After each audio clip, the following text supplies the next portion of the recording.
To describe the heartache or grief of losing a child, but imagine if you lost that child at the hands of the law. I know most cops and their families are good, decent, honorable people, the vast majority. But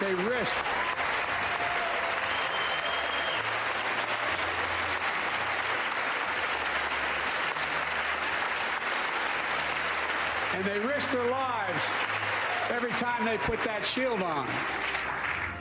But what happened to Tyre in Memphis happens too often. We have to do better. Let's come together to finish the job on police reform. Do something.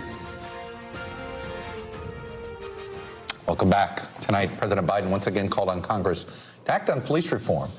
Exactly 1 month after Tyre Nichols was stopped and beaten by 5 officers at a traffic stop in Memphis. His parents were in the audience tonight to hear President Biden's words about their son. They were at the State of the Union as guests of Chair of the Congressional Black Caucus, Congressman Stephen Horsford, who joins us now. Congressman, thank you so much for being here. Thank you for having me. We really appreciate it. What was your reaction to that moment tonight when President Biden called for police reform, and that entire moment when he talked about Tyre Nichols? Honestly, I was so grateful, and I am, to President Biden, to Vice President Harris. I immediately looked up to the First Lady's box, and I wanted to hug Tyre Nichols' mother and father, because this was their plea, that their son's death would not be in vain. In fact, his mother said he was on assignment. Think about that for a moment.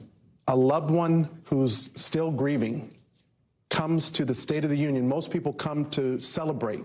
She came as a part of the loss, but now a purpose around making sure that Congress takes action, and that it's meaningful, and that it saves other lives. And we're just calling for public safety and accountability, which is not a Republican or Democratic issue. It's not a black, brown, or white issue.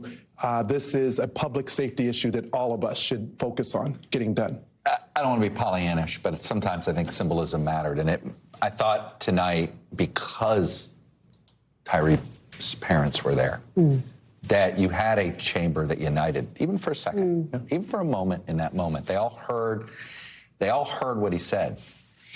Are you hearing anything from your friends on the other side of the aisle? Are they saying, you know what, he's right, we got to do something? I mean, he didn't put any markers down. He'll take anything, which means a couple of things. James Comer came on here and said, you know, maybe we ought to have a list of bad cops. He was basically for the national list. Something? What's there? What's possible? First, the work that we've done around police reform, accountability, and justice didn't just start now. It's been months and years in the making. Our former chair, Joyce Beatty, and former Congresswoman, now Mayor of Los Angeles, Karen Bass, did a lot of work to lay the groundwork. And we are now at a moment where it's time to act. Yes, there are Republicans who I have talked with, that other members of our caucus have talked with, and the president extended an olive branch to them today. And I am as well. We know we need Republicans to get meaningful reform passed. And we're not going to just take anything. What is meaningful? I was just going to say, define that. I mean, it's because everybody's got a different definition. Well, it needs to, number one, deal with transparency, which goes to the data. For example, in Memphis, the use of force was used 3 times more on black residents than on white residents. The only reason we know that is because they collect data. We need that data on 18,000 police departments across the country.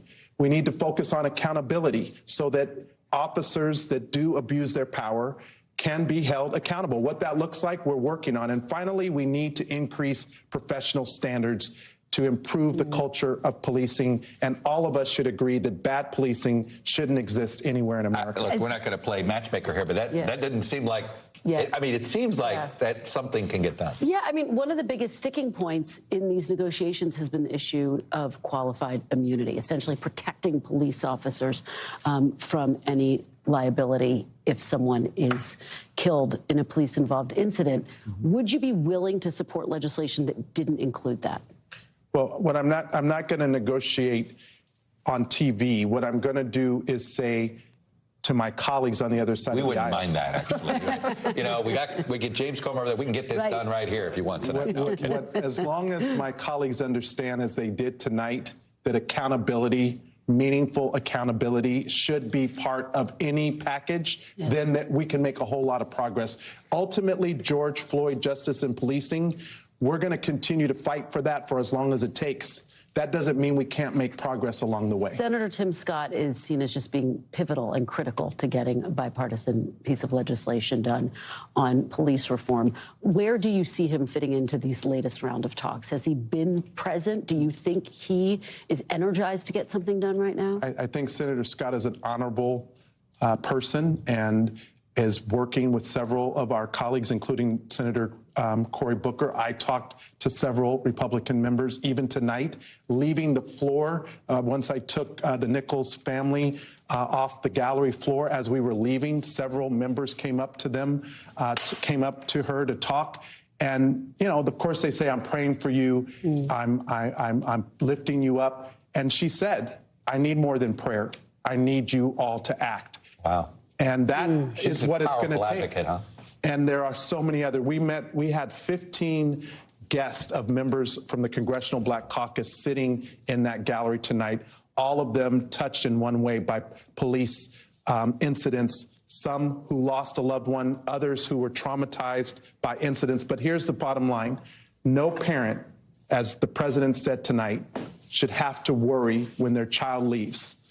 As a Black father of 3 children, I know what that feels like, to worry about them when they're at the park or at the gym or getting stopped during a traffic incident. That should not mean that they lose their life. And we're calling for public safety and accountability, and all of us should be able to stand for that. Well, you leave this conversation on a powerful point. Congressman Horsford, we really appreciate your being here. Thank you so much. Thanks for watching our YouTube channel. Follow today's top stories and breaking news by downloading the NBC News app.